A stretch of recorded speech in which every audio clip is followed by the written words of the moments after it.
Shalom, Bapak Ibu Saudara yang kasih Tuhan. Bisa mendengarkan suara saya dengan baik? Puji nama Tuhan. Pada pagi hari ini kita akan sama-sama merenungkan satu tema firman Tuhan yang saya beri judul proses.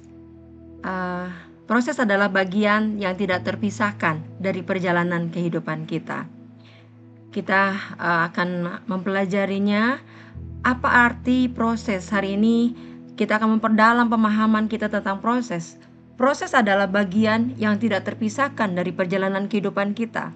Menurut Kamus Besar Bahasa Indonesia, proses adalah rangkaian tindakan, perbuatan atau pengolahan yang menghasilkan produk sesuai yang diinginkan.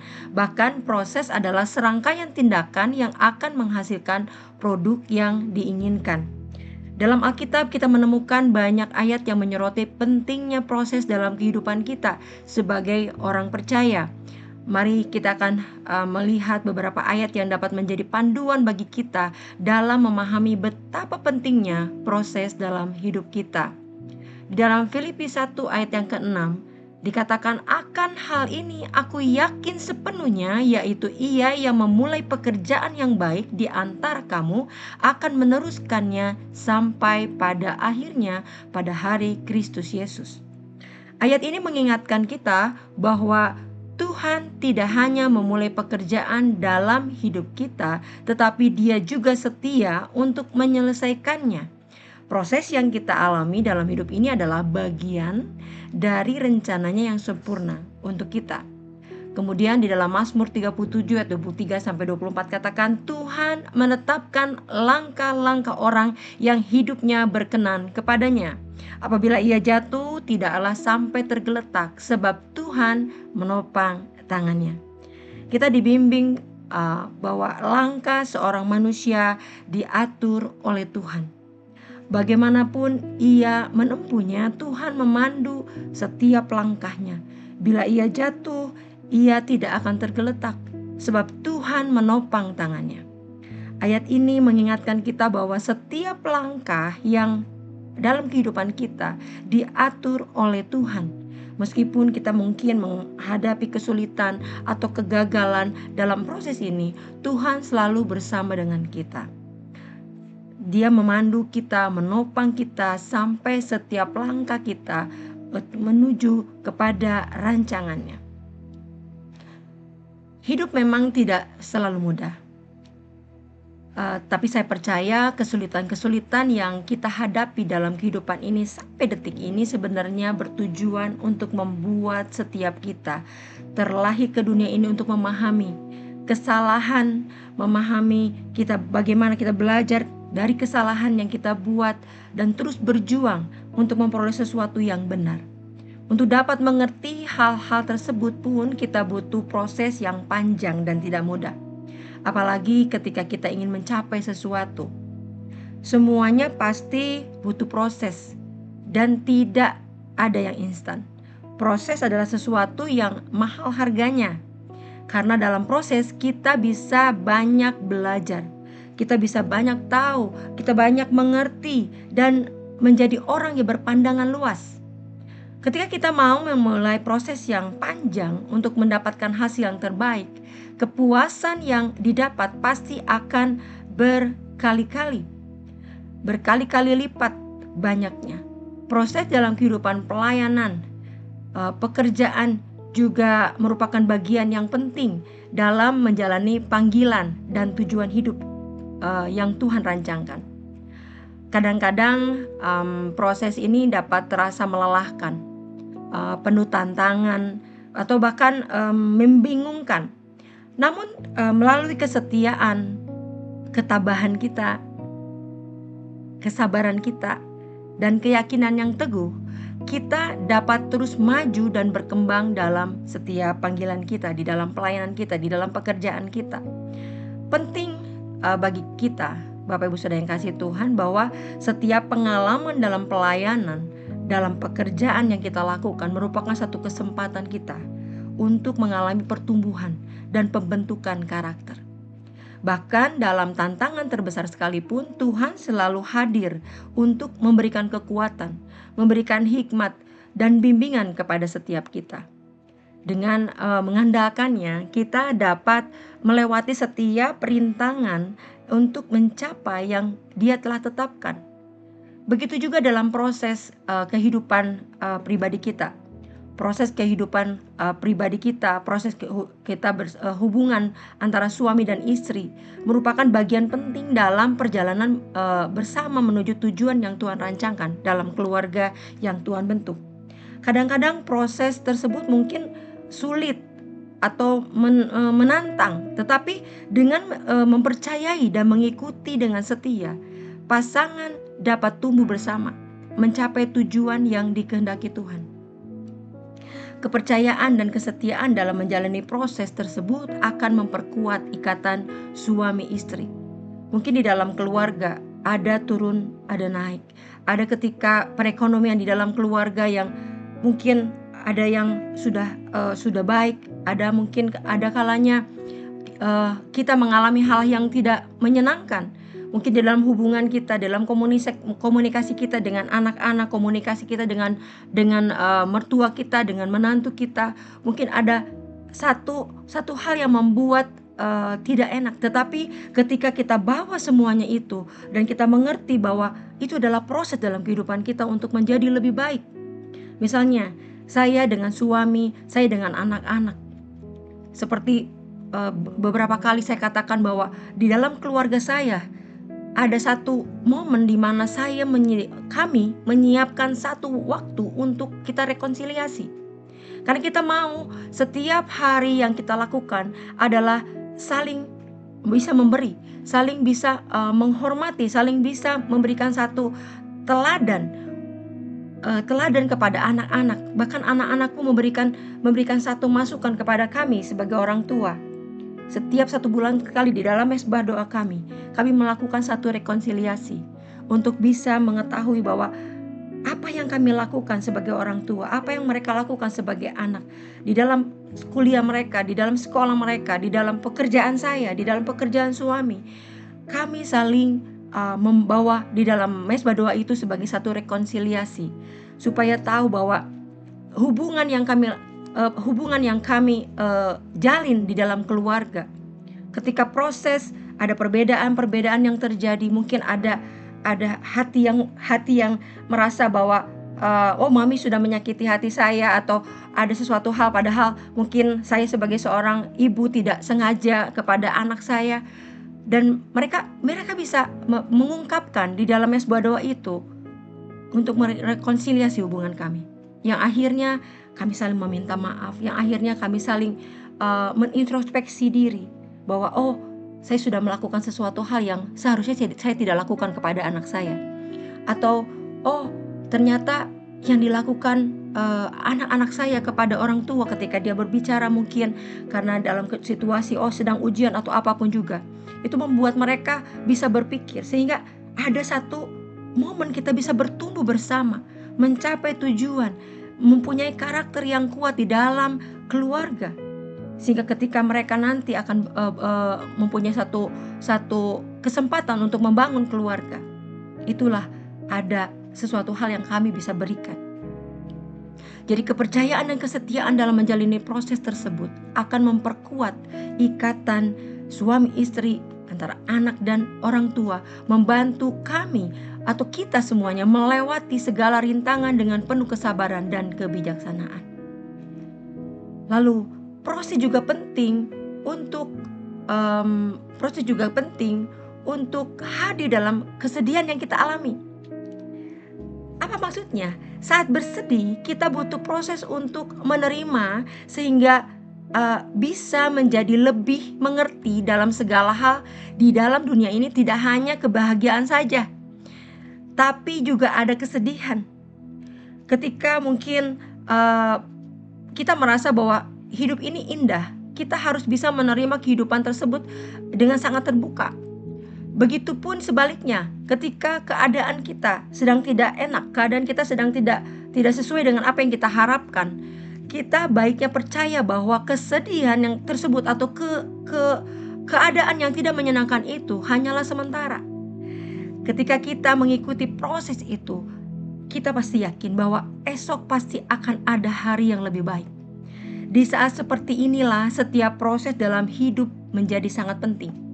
Proses tersebut berperan saat kita berusaha menerima kejadian di masa lalu, agar kita bisa menjadi pribadi yang lebih kuat, yang lebih mengerti, dan pada akhirnya kita semua dalam hal perjalanan kehidupan kita sesuai dengan yang diharapkan dan dapat berwujud dengan baik. Tapi sekalipun kita harus mengalami hal yang buruk, semua pasti ada hikmahnya.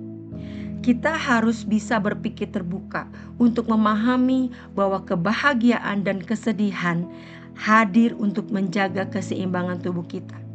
Tetapi kita ingat bahwa di dalam Roma 8 ayat 28 katakan apa? Kita tahu sekarang bahwa Allah turut bekerja dalam segala sesuatu untuk mendatangkan kebaikan bagi mereka yang mengasihi Dia, yaitu bagi mereka yang terpanggil sesuai dengan rencana Allah. Ayat ini mengingatkan kita bahwa setiap proses yang kita alami, baik suka ataupun duka, Tuhan bekerja untuk kebaikan kita. Tidak ada yang sia-sia di dalam rencananya. Pagi hari ini kita akan bersama-sama merenungkan bagaimana kita dapat memahami serta memperjuangkan rencananya dalam kehidupan kita. Sebagian besar dari kita sangat bersemangat ketika Tuhan memberikan janji dan mimpi, tetapi seringkali kita merasa kebingungan ketika kita harus melewati proses untuk mencapainya. Tetapi kita bersama diingatkan pagi ini bahwa Tuhan tidak hanya menjanjikan akhir yang baik, tetapi juga Dia menjanjikan proses yang sangat baik. Di dalam kesempatan ini saya ingin menyaksikan sesuatu bagi kita semuanya. Ketika beberapa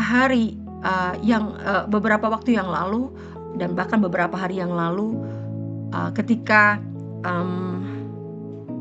Theo David menugaskan saya untuk membawakan satu sharing, saya berdoa sama Tuhan, Tuhan apa yang harus saya bawa? Apa yang saya sharingkan pada doa pagi pada hari ini? Dan Tuhan memflashback saya ke masa-masa ketika saya sedang secara ekonomi terpuruk. Bahkan anak-anak saya tidak bisa sekolah ke sekolah Kristen, bahkan mereka harus masuk sekolah negeri waktu mereka TK. Dan ketika anak saya bicara bahwa Mami, Cici tidak mau sekolah yang ada sholat-sholatnya. Itu perkataan Angie. Waktu itu saya berdoa sama Tuhan, saya ingat banget bahwa gaji saya waktu itu hanya 800.000. Itu tahun ketika Angie umur 6 tahun. Berarti tahun 2010 itu gaji saya masih 800.000, bayangkan. Dan harus masuk ke sekolah yang lumayan sangat mahal gitu. Tetapi waktu itu saya cuma bicara sama Tuhan bahwa Tuhan, apa yang menjadi harapan dalam keluarga kami adalah menjadikan anak-anak kami bisa sekolah yang layak. Bahkan ketika Tuhan flashback lagi, ketika saya nyetir mobil bersama dengan anak-anak, bersama dengan suami, ketika saya melihat ada satu keluarga naik motor, mereka berboncengan, anaknya 2, sampai yang di depan itu anaknya udah lumayan besar. Kami diingatkan lagi. Wah, saya bilang sama anak-anak, masih ingat gak? Dulu kita naik motor. Dulu kita masa kepala Dede harus kejedot karena dia sudah tinggi, dia harus kejedot, dia harus itu. Dan ketika orang-orang kita sedang macet, kita lihat ada di sebelah kiri kanan kita ada angkot di mana ada satu keluarga naik. Saya ingatkan mereka bahwa itu loh, kita tidak boleh lupa bahwa kita sedang dalam prosesnya Tuhan. Disitulah Tuhan izinkan ada satu tema firman Tuhan pada pagi hari tentang proses. Bagaimana semua hal itu ketika kita sedang bagaimana kekurangan. Saya ingat banget waktu dulu ketika saya terjerat kartu kredit. Waktu itu saya tidak bisa mengelola keuangan dengan baik. Walaupun saya seorang akunting, tetapi ketika saya tidak bisa mengelola keuangan dengan baik, saya terpuruk, saya terjerat hutang di kartu kredit. Bagaimana saya harus tutup gali lubang. Ketika saya mau makan, saya mencari uang sampai ke kolong-kolong ranjang. Itu adalah proses Tuhan. Tetapi ketika pagi hari ini saya kembali Tuhan ingatkan sebagai satu ucapan syukur, tidak hanya menjanjikan akhir yang baik, tetapi Dia menjanjikan proses yang baik. Saya berani untuk menyatakan bahwa ketika kita menjalankan proses ini dengan baik, di dalam Yeremia 29:11 katakan, sebab aku ini mengetahui rancangan-rancangan apa yang ada padaku mengenai kamu. Demikianlah firman Tuhan, yaitu rancangan damai sejahtera dan bukan rancangan kecelakaan, untuk memberikan kepadamu hari yang penuh dengan harapan. Dia memiliki rencana damai sejahtera bagi kita, bukan rencana kejahatan atau kecelakaan. Itu berarti setiap langkah dalam hidup kita, setiap tantangan yang kita hadapi, setiap proses yang kita alami, semuanya terencana olehnya untuk kebaikan kita. Ketika saya flashback, saya tidak menyesal dengan apa yang saya harus alami. Beberapa kali saya menyaksikan bahwa bagaimana saya bisa berhasil sampai saat ini karena ada orang-orang yang memfitnah saya. Bahkan saya berterima kasih sama mereka. Saya berterima kasih sama Tuhan bahwa proses kehidupan saya yang begitu dulunya sangat-sangat mungkin, kalau dibayangkan tidak mungkin seperti sekarang kalau tidak ada penyertaan Tuhan.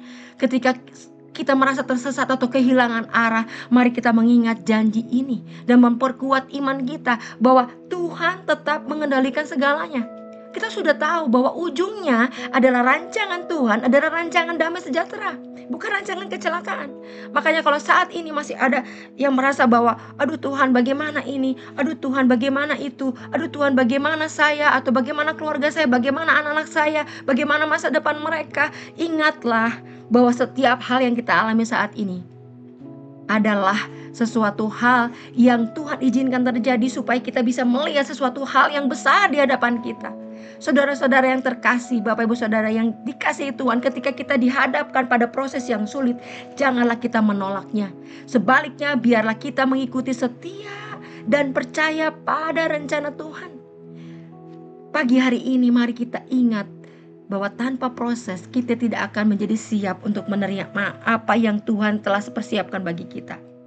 Sebagaimana emas perlu melewati api untuk menjadi murni, begitu juga iman kita perlu melewati cobaan yang menjadi kuat. Cobaan yang membuat kita menjadi kuat.